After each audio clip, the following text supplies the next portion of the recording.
ಮೂರು ರೀತಿಯ ಅವಲಕ್ಕಿ ರೆಸಿಪಿಗಳನ್ನು ನೋಡೋಣ. ಒಂದು ಹುಳಿ ಅವಲಕ್ಕಿ, ಇನ್ನೊಂದು ಮಸಾಲೆ ಅವಲಕ್ಕಿ, ಮತ್ತೊಂದು ಟೊಮ್ಯಾಟೊ ಅವಲಕ್ಕಿ. ನಮಸ್ತೆ, ವೆಜ್ ರೆಸಿಪೀಸ್ ಆಫ್ ಕರ್ನಾಟಕಕ್ಕೆ ನಿಮಗೆಲ್ರಿಗೂ ಮತ್ತೊಮ್ಮೆ ಸ್ವಾಗತ. ಮಲೆನಾಡಿನ ಹುಳಿ ಅವಲಕ್ಕಿ ಬಗ್ಗೆ ನೀವು ಕೇಳಿದ್ದೀರಾ, ಟೇಸ್ಟ್ ಮಾಡಿದ್ದೀರಾ ಅಥವಾ ಯಾವತ್ತಾದರೂ ಟ್ರೈ ಮಾಡಿದ್ದೀರಾ? ಬಹಳ ರುಚಿಯಾಗಿರುತ್ತೆ. ಹುಳಿ ಹುಳಿಯಾಗಿ ಹದವಾದ ಖಾರ ಸಿಹಿಯೊಂದಿಗೆ ನೀವು ಖಂಡಿತ ಒಂದ್ಸಲ ಟ್ರೈ ಮಾಡಲೇಬೇಕು ಆ ಥರದ ರೆಸಿಪಿ. ಬನ್ನಿ ಹೇಗೆ ಮಾಡೋದು ನೋಡೋಣ. ಈ ಮಲೆನಾಡಿನ ಹುಳಿ ಅವಲಕ್ಕಿ ಮಾಡೋದಕ್ಕೆ ನಾವು ಒಂದು ಮಸಾಲೆ ಪುಡಿಯನ್ನು ತಯಾರಿಸ್ಕೊಳ್ಬೇಕು. ಅದಕ್ಕೆ 4-5 ಒಣಮೆಣಸಿನಕಾಯಿ, 2 ಚಮಚ ಕಡಲೆಬೇಳೆ, 2 ಚಮಚ ಉದ್ದಿನಬೇಳೆನ ಎಣ್ಣೆ ಏನು ಹಾಕದೆ ಹಾಗೇ ಹೊಂಬಣ್ಣ ಬರೋವರೆಗೆ ಹುರಿದು ಸ್ವಲ್ಪ ಬಿಸಿ ಆರಿದ ಮೇಲೆ ಸಣ್ಣದಾಗಿ ಪುಡಿ ಮಾಡಿ ಎತ್ತಿಟ್ಕೊಳ್ಬೇಕು.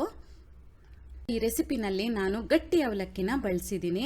ಗಟ್ಟಿ ಅವಲಕ್ಕಿ ಸುಮಾರು 2 ಕಪ್ಪಷ್ಟನ್ನು ತಗೊಂಡು 10 ನಿಮಿಷ ನೆನೆಸಿಟ್ಕೊಳ್ಬೇಕು. ಮೀಡಿಯಮ್ ಅವಲಕ್ಕಿ ಬಳಸ್ತೀರಾ ಅಂತಾದರೆ ಸ್ವಲ್ಪ ಜಾಸ್ತಿ ತಗೊಳ್ಳಿ, ಜೊತೆಗೆ 1 ನಿಮಿಷ ನೆನೆಸಿದ್ರೆ ಸಾಕು. ನಾನಿಲ್ಲಿ 2 ಟೇಬಲ್ ಚಮಚದಷ್ಟು ಎಣ್ಣೆನ ಒಂದು ಬಾಣಲೆಗೆ ಹಾಕ್ಕೊಂಡು ಅದಕ್ಕೆ 1/4 ಕಪ್ಪಷ್ಟು ನೆಲಗಡಲೆ ಅಥವಾ ಶೇಂಗಾನ ಹಾಕಿ ಹುರ್ಕೊಳ್ತಾ ಇದ್ದೀನಿ. ಶೇಂಗಾ ಈ ರೀತಿ ಸ್ವಲ್ಪ ಬಣ್ಣ ಬದಲಾಗಿ ಗರಿಗರಿಯಾಗೋವರೆಗೆ ಹುರಿದಾದ್ಮೇಲೆ ಅದಕ್ಕೆ 1 ಚಮಚದಷ್ಟು ಕಡಲೆಬೇಳೆ, 1 ಚಮಚದಷ್ಟು ಉದ್ದಿನಬೇಳೆ ಹಾಗೂ 1 ಚಮಚದಷ್ಟು ಸಾಸಿವೆನ ಹಾಕಿ ಒಗ್ಗರಣೆನ ಮಾಡ್ಕೊಳ್ತಾ ಇದ್ದೀನಿ. ಚೂರು ಮಾಡಿರೋ ಒಂದು ಒಣಮೆಣಸಿನಕಾಯಿನ ಸಹ ಸೇರಿಸ್ತಾ ಇದ್ದೀನಿ. ಸಾಸಿವೆ ಎಲ್ಲ ಚಟಪಟ ಅಂತ ಸಿಡಿಲಿ ಅಷ್ಟು ಮಚ್ಚಿ ಆದಮೇಲೆ ಇದಕ್ಕೆ ಸ್ವಲ್ಪ ಕರಿಬೇವು, ಒಂದು 1/4 ಚಮಚದಷ್ಟು ಅರಿಶಿನ ಪುಡಿ ಹಾಗೆ ಒಂದು ದೊಡ್ಡ ಚಿಟಿಕೆಯಷ್ಟು ಇಂಗನ್ನು ಸಹ ಹಾಕ್ಕೊಳ್ಬೇಕು. ಈ ಟೈಮಲ್ಲಿ ಸ್ಟವನ್ನು ಆಫ್ ಮಾಡಿಬಿಡಿ ಅಥವಾ ಉರಿನ ಕಡಿಮೆ ಮಾಡಿ. ಆಮೇಲೆ ರುಚಿಗೆ ತಕ್ಕ ಹಾಗೆ ಉಪ್ಪು, ಬೆಲ್ಲ ಮತ್ತು ಹುಣಸೆ ಹಣ್ಣಿನ ರಸನ ಸೇರಿಸಬೇಕು. ನಾನು ಆಗಲೇ ಹೇಳ್ದಂಗೆ ಇದು ಹುಳಿ ಅವಲಕ್ಕಿ ಅಲ್ವಾ, ಸ್ವಲ್ಪ ಹುಳಿ ಹುಳಿಯಾಗಿರುತ್ತೆ. ಹಾಗಾಗಿ ಹುಣಸೆ ಹಣ್ಣಿನ ರಸನ ಸ್ವಲ್ಪ ಜಾಸ್ತಿ ಹಾಕ್ಕೊಳ್ಳಿ. ಬಾಕಿ ಉಪ್ಪು, ಬೆಲ್ಲ ಮತ್ತು ಖಾರ ಎಲ್ಲ ಸ್ವಲ್ಪ ಹದವಾಗಿರಲಿ. ಆಮೇಲೆ ಮಚ್ಚಿ ಚೆನ್ನಾಗಿ ಕುದಿಸಿ ಈಗಾಗಲೇ ನೆನೆಸಿಟ್ಟಿದ್ವಲ್ಲ ಅವಲಕ್ಕಿದು ನೀರು ಬಗ್ಸಿ ಅದನ್ನು ಸಹ ಸೇರಿಸ್ಕೊಳ್ಬೇಕು. ಆಮೇಲೆ ಚೆನ್ನಾಗಿ ಹೀಗೆ ಮಚ್ಚಿ ಮುಚ್ಚಳ ಮುಚ್ಚಿ 1 ಅಥವಾ 2 ನಿಮಿಷ ಬೇಯೋದಕ್ಕೆ ಬಿಡಬೇಕು. ಉರಿ ಕಡಿಮೆ ಇರಲಿ, ತುಂಬ ಜಾಸ್ತಿ ಇಟ್ಕೊಂಡ್ರೆ ತಳ ಹಿಡ್ದಂಗೆ ಆಗ್ಬೋದು. ಮುಚ್ಚಳ ತೆಗೆದು ಆನಂತರ ತೆಂಗಿನ ತುರಿ ಒಂದು 1/4 ಕಪ್ಪಷ್ಟು, ಒಂದು ಸ್ವಲ್ಪ ಕೊತ್ತಂಬರಿ ಸೊಪ್ಪು ಸಣ್ಣದಾಗಿ ಕತ್ತರಿಸಿರೋದು, ಹಾಗೆ ಈಗಾಗಲೇ ಪುಡಿ ಮಾಡ್ಕೊಂಡಿದ್ವಲ್ಲ ಮಸಾಲೆ ಪುಡಿ, ಅದನ್ನು ಸಹ ಸೇರಿಸಿ ಚೆನ್ನಾಗಿ ಮಚ್ಚಬೇಕು. ಈ ಅವಲಕ್ಕಿ ಗಟ್ಟಿ ಅವಲಕ್ಕಿನ ಬಳಸಿ ಮಾಡಿದ್ರೇ ತುಂಬ ಚೆನ್ನಾಗಿರುತ್ತೆ. ನಿಮಗೆ ಸಿಗಲಿಲ್ಲ ಅಂದರೆ ಮಾತ್ರ ನೀವು ಮೀಡಿಯಮ್ ಅವಲಕ್ಕಿನ ಬಳಸಿ. ಇತ್ತೀಚೆಗೆ ಕೆಲಸದ ಮೇಲೆ ಹೈದರಾಬಾದ್ ಹೋದವಾಗ ಅಲ್ಲಿ ಒಂದು ಹೋಟೆಲಲ್ಲಿ ಮಸಾಲೆ ಅವಲಕ್ಕಿ ಅಥವಾ ಮಸಾಲ ಪೋಹನ ಟೇಸ್ಟ್ ಮಾಡಿದ್ದೆ. ತುಂಬ ರುಚಿ ಅನ್ನಿಸ್ತು. ಸುಲಭವಾಗಿ ಒಂದು ರುಚಿಕರ ಅಡುಗೆ ಅಥವಾ ತಿಂಡಿ ಮಾಡ್ಬೋದು ಅಂದರೆ ಯಾರಿಗಿಷ್ಟ ಆಗಲ್ಲ ಹೇಳಿ. ಅದಕ್ಕೆ ರೆಸಿಪಿನ ಕೇಳ್ಕೊಂಡು ಬಂದಿದ್ದೀನಿ. ಮಸಾಲೆ ಅವಲಕ್ಕಿ ಮಾಡೋದಕ್ಕೆ ಮೊದಲಿಗೆ ಬಾಣಲೆನಲ್ಲಿ 2 ಟೇಬಲ್ ಚಮಚದಷ್ಟು ಎಣ್ಣೆನ ಬಿಸಿ ಮಾಡಿ 1 ಚಮಚ ಸಾಸಿವೆ, 1 ಚಮಚ ಜೀರಿಗೆ ಹಾಕಿ ಸಾಸಿವೆ ಜೀರಿಗೆ ಚಟಪಟ ಅಂತ ಸಿಡಿದ ಕೂಡಲೇ ಕತ್ತರಿಸಿರುವಂತಹ ಹಸಿಮೆಣಸಿನಕಾಯಿ, ಕರಿಬೇವಿನ ಸೊಪ್ಪು ಮತ್ತು ಈರುಳ್ಳಿನ ಹಾಕಿ ಈರುಳ್ಳಿ ಎಲ್ಲ ಬಾಡೋವರೆಗೆ ಚೆನ್ನಾಗಿ ಹುರ್ಕೊಳ್ಬೇಕು. ಆಮೇಲೆ ಅಚ್ಚ ಖಾರದ ಪುಡಿ ಹಾಕೋದಕ್ಕಿದೆ, ನೀವು ಅದನ್ನು ಮನಸ್ಸಲ್ಲಿ ಇಟ್ಕೊಂಡು ನಿಮಗೆ ಎಷ್ಟು ಮತ್ತೆ ಖಾರಕ್ಕೆ ಬೇಕೋ ಅಷ್ಟು ಹಸಿಮೆಣಸಿನಕಾಯಿಯನ್ನು ಹಾಕ್ಕೊಳ್ಬೋದು, ಅಥವಾ ಬೇಡ ಅಂದರೆ ಸ್ಕಿಪ್ ಕೂಡ ಮಾಡ್ಬೋದು. ಆನಂತರ ಇದಕ್ಕೆ ಸಣ್ಣದಾಗಿ ಕತ್ತರಿಸಿರುವಂತಹ ತರಕಾರಿಗಳನ್ನು ಹಾಕಬೇಕು. ನಾನು ಬೀನ್ಸು, ಕ್ಯಾರೆಟು, ಆಲೂಗಡ್ಡೆ ಮತ್ತು ಟೊಮ್ಯಾಟೋನ ಹಾಕಿದ್ದೀನಿ. ನೀವು ನಿಮ್ಗೆ ಇಷ್ಟ ಬರೋ ಥರ ಯಾವ ತರಕಾರಿ ಬೇಕಾದರೂ ಹಾಕ್ಬೋದು. ದೊಣ್ಣೆ ಮೆಣಸು ಹಾಕ್ಬೋದು, ಕ್ಯಾಬೇಜ್ ಹಾಕ್ಬೋದು. ಇನ್ನು ಈ ತರಕಾರಿನ ನಾವು ಒಂದು 2 ನಿಮಿಷ ಚೆನ್ನಾಗಿ ಹುರ್ಕೊಳ್ಬೇಕು. ಆ ಟೈಮಲ್ಲಿ ಜೊತೆಗೆ 2 ಕಪ್ಪಷ್ಟು ಅವಲಕ್ಕಿನ ತೊಳೆದಿಟ್ಕೊಳ್ತಾ ಇದ್ದೀನಿ. ನಾನು ಮೀಡಿಯಮ್ ಅವಲಕ್ಕಿ ಬಳಸಿರೋದು, ಹಾಗಾಗಿ ಬರೀ ತೊಳಿತಾ ಇದ್ದೀನಿ ಅಷ್ಟೇ. ಗಟ್ಟಿ ಅವಲಕ್ಕಿ ಆದರೆ 2 ಕಪ್ ಬೇಡ, 1.5 ಕಪ್ ಹಾಕಿ ಮತ್ತೊಂದು 10 ನಿಮಿಷ ನೆನೆಸಿಟ್ಕೊಳ್ಳಿ. ಇಲ್ಲಿ ನೋಡಿ ತರಕಾರಿನ ನಾನು ಜೊತೆನಲ್ಲೇ ಹುರಿತಾ ಇದ್ದೆ, ಹುರಿದಾಗ್ತಾ ಬಂತು. ತುಂಬ ಮೆತ್ತಗೇನೂ ಆಗೋದು ಬೇಡ. ಈ ಫ್ರೈಡ್ ರೈಸಿಗೆಲ್ಲ ಹುರ್ಕೊಳ್ತೀವಲ್ಲ ಆ ಥರ ಹುರಿದ್ರೆ ಸಾಕು. ಕ್ರಂಚಿ ಥರ ಸಿಗೋ ಥರ ಇದ್ದರೆ ಚೆನ್ನಾಗೇ ಇರುತ್ತೆ.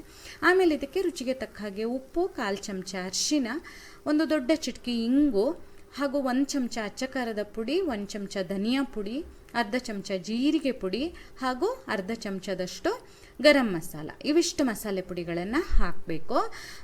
ಹಾಕಿ 1 ನಿಮಿಷ ಪುನಃ ಈ ರೀತಿ ಹುರಿಬೇಕು. ಹುರಿಯುವಾಗ ಸೀದು ಹೋಗೋದು ಬೇಡ, ಆದರೆ ಮಸಾಲೆ ಪುಡಿಗಳನ್ನು ಹೀಗೆ ಹದವಾಗಿ ಹುರ್ಕೊಂಡ್ರೆ ರುಚಿ ಚೆನ್ನಾಗಿ ಬರುತ್ತೆ. ಈ ಮಸಾಲೆ ಎಲ್ಲ ಹಾಕಿರೋದ್ರಿಂದ ಮಸಾಲೆ ಅವಲಕ್ಕಿ ಅಂತ ಹೆಸರು. ಆನಂತರ 1/4 ಕಪ್ಪು ನೀರು ತೊಳೆದಿರುವಂತಹ ಅವಲಕ್ಕಿನ ಹಾಕಿ ಮತ್ತೆ 1 ಸಲ ಹೀಗೆ ಮುಚ್ಚಳ ಮುಚ್ಚಿ ಒಂದು 2 ನಿಮಿಷ ಬೇಯಿಸ್ಕೊಳ್ಬೇಕು. ಇದು ತುಂಬ ಸುಲಭವಾಗಿ ಆಗುವಂಥ ರೆಸಿಪಿ, ರುಚಿನೂ ಚೆನ್ನಾಗಿರುತ್ತೆ. ನಾವು ತರಕಾರಿ ಎಲ್ಲ ಹಾಕಿ ಮಾಡಿರ್ತೀವಲ್ವ, ತಿನ್ನೋಷ್ಟೊತ್ತಿಗೆ ತುಂಬ ಚೆನ್ನಾಗಿ ಅನಿಸುತ್ತೆ. ನಿಮಗೆ ಗಡಿಬಿಡಿ ದಿನಗಳಲ್ಲಿ ಅಥವಾ ಏನು ಮಾಡೋದು ಅಡುಗೆ ಅಂತ ಯೋಚನೆ ಮಾಡೋಂಥ ದಿನಗಳಲ್ಲೆಲ್ಲ ನೀವು ಖಂಡಿತ ಟ್ರೈ ಮಾಡಬೇಕು ಆ ಥರದ ರೆಸಿಪಿ. ಇಲ್ಲಿ ನಾನು ಮಚ್ಚಿ ಆದಮೇಲೆ ಮೇಲಿಂದ ಹಸಿ ತೆಂಗಿನ ತುರಿ, ಸಣ್ಣದಾಗಿ ಕತ್ತರಿಸಿರುವಂತಹ ಕೊತ್ತಂಬರಿ ಸೊಪ್ಪು ಹಾಗೂ ರುಚಿಗೆ ತಕ್ಕ ಹಾಗೆ ನಿಂಬೆಹಣ್ಣಿನ ರಸನ ಹಾಕ್ಕೊಳ್ತಾ ಇದ್ದೀನಿ. ನೀವು ಈಗ ಬೇಕಾದರೂ ಹಾಕ್ಬೋದು ಅಥವಾ ಕೊನೆಯಲ್ಲಿ ಬಡಿಸೋಷ್ಟೊತ್ತಿಗೂ ಈ 3 ಪದಾರ್ಥಗಳನ್ನು ಹಾಕ್ಬೋದು. ಬೇಕಾದರೆ ರುಚಿಗೆ ತಕ್ಕ ಹಾಗೆ ಉಪ್ಪನ್ನು ಸಹ ಈ ಸಂದರ್ಭದಲ್ಲೇ ನೀವು ಹೊಂದಿಸ್ಕೊಳ್ಬೋದು. ನಾನು ಕೊನೆಯಲ್ಲಿ ಈ 3 ಪದಾರ್ಥಗಳನ್ನು ಹಾಕಿ ಚೆನ್ನಾಗಿ ಮಚ್ಚಿ ಸ್ಟವನ್ನು ಆಫ್ ಮಾಡ್ತಾ ಇದ್ದೀನಿ. ಬಹಳ ರುಚಿಯಾಗಿರುವಂತಹ ಈ ಅವಲಕ್ಕಿ ರೆಸಿಪಿ ನೀವು ಖಂಡಿತ ಟ್ರೈ ಮಾಡಲೇಬೇಕು. ಟ್ರೈ ಮಾಡಿ. ಒಂದೇ ರೀತಿ ಅವಲಕ್ಕಿ ಮಾಡಿ ತಿಂದು ಬೇಜಾರಾಗಿದ್ದರೆ ಇವತ್ತಿನ ದಿನ ನಾನು ತೋರಿಸೋ ರೀತಿ ಟೊಮೆಟೊ ಅವಲಕ್ಕಿ ಮಾಡಿ ನೋಡಿ, ತುಂಬ ರುಚಿಯಾಗಿರುತ್ತೆ.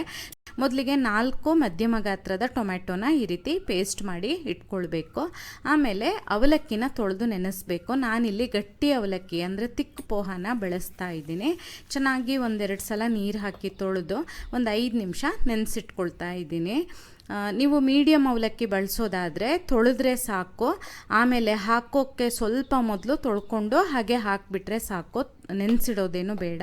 ಗಟ್ಟಿ ಅವಲಕ್ಕಿ ಆಗಿರೋದ್ರಿಂದ ನಾನು ನೆನೆಸಿಟ್ಕೊಳ್ತಾ ಇದ್ದೀನಿ. ಆಮೇಲೆ ಒಂದು ಬಾಣಲೆನಲ್ಲಿ 2 ಟೇಬಲ್ ಚಮಚದಷ್ಟು ಎಣ್ಣೆ ಬಿಸಿ ಮಾಡಿ ಅರ್ಧ ಚಮಚ ಸಾಸಿವೆ, ಅರ್ಧ ಚಮಚ ಜೀರಿಗೆ ಹಾಕಿ ಒಗ್ಗರಣೆ ಮಾಡ್ತಾ ಇದ್ದೀನಿ. ನೀವು ಇದ್ರ ಜೊತೆ ಬೇಕಾದರೆ ಶೇಂಗಾ ಮತ್ತು ಗೋಡಂಬಿ ಎಲ್ಲ ಹಾಕ್ಕೊಳ್ಬೋದು. ನಾನು ಅದೇನೂ ಹಾಕಿಲ್ಲ, ಸಿಂಪಲ್ಲಾಗಿ ಮಾಡ್ತಾ ಇದ್ದೀನಿ. ಸಾಸಿವೆ ಜೀರಿಗೆ ಚಟಪಟ ಅಂತ ಸಿಡಿದ ಮೇಲೆ ಸಣ್ಣದಾಗಿ ಕತ್ತರಿಸಿರುವಂತಹ ಶುಂಠಿ ಮತ್ತು ಸ್ವಲ್ಪ ಕರಿಬೇವು, ಜೊತೆಯಲ್ಲಿ 1 ದೊಡ್ಡ ಗಾತ್ರದ ಈರುಳ್ಳಿ ಸಣ್ಣದಾಗಿ ಕತ್ತರಿಸಿರೋದು, ಇವಿಷ್ಟನ್ನು ಹಾಕಿ ಈರುಳ್ಳಿ ಎಲ್ಲ ಚೆನ್ನಾಗಿ ಬಾಡೋವರೆಗೆ ಹುರ್ಕೊಳ್ಬೇಕು. ನೋಡಿ, ಇಷ್ಟು ಹುರಿದಾದ್ಮೇಲೆ ಇದಕ್ಕೆ ಇವಾಗ ನಾವು ಮಾಡಿಟ್ಕೊಂಡಿದ್ವಲ್ಲ ಟೊಮೆಟೊ ಪೇಸ್ಟು, ಅದನ್ನು ಹಾಕ್ಕೊಳ್ಬೇಕು. ಜೊತೆಗೆ 1 ದೊಡ್ಡ ಚಮಚದಷ್ಟು ಉಪ್ಪು ಹಾಗೂ 1/4 ಚಮಚದಷ್ಟು ಅರಿಶಿನ ಸೇರಿಸ್ಕೊಂಡು ಚೆನ್ನಾಗಿ ಹೀಗೆ ಕಲಸಿ, ಈ ಟೊಮೆಟೊ ಹಸಿ ವಾಸನೆ ಎಲ್ಲ ಹೋಗಬೇಕು ಅಲ್ಲಿವರೆಗೆ ಒಂದು 2-3 ನಿಮಿಷ ಚೆನ್ನಾಗಿ ಹೀಗೆ ಕುದಿಸ್ಬೇಕು.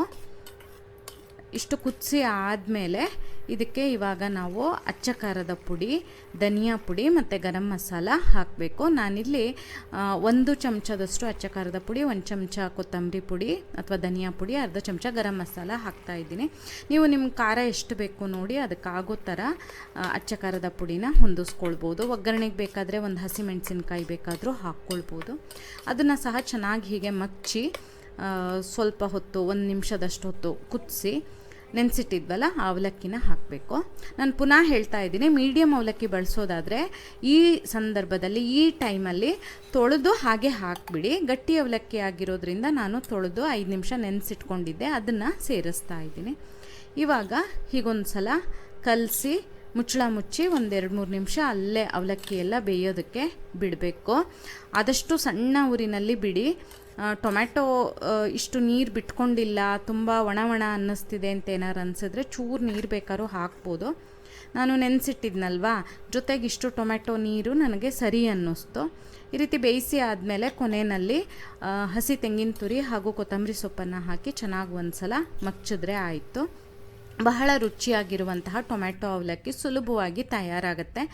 ಈ 3 ಅವಲಕ್ಕಿ ರೆಸಿಪಿಗಳನ್ನು ನೀವು ಖಂಡಿತ ಟ್ರೈ ಮಾಡಿ. ನಿಮಗೆ ಯಾವುದು ಇಷ್ಟ ಆಯಿತು ಅಂತ ಹೇಳಿ. ನಿಮಗೆ ವಿಡಿಯೋ ಇಷ್ಟ ಆದಲ್ಲಿ ಲೈಕ್ ಮಾಡಿ, ಶೇರ್ ಮಾಡಿ, ಕಮೆಂಟ್ ಮಾಡಿ, ಹಾಗೆ ನಮ್ಮ ಚಾನಲಿಗೆ ಸಬ್ಸ್ಕ್ರೈಬ್ ಮಾಡೋದನ್ನು ಮರಿಬೇಡಿ. ಧನ್ಯವಾದಗಳು.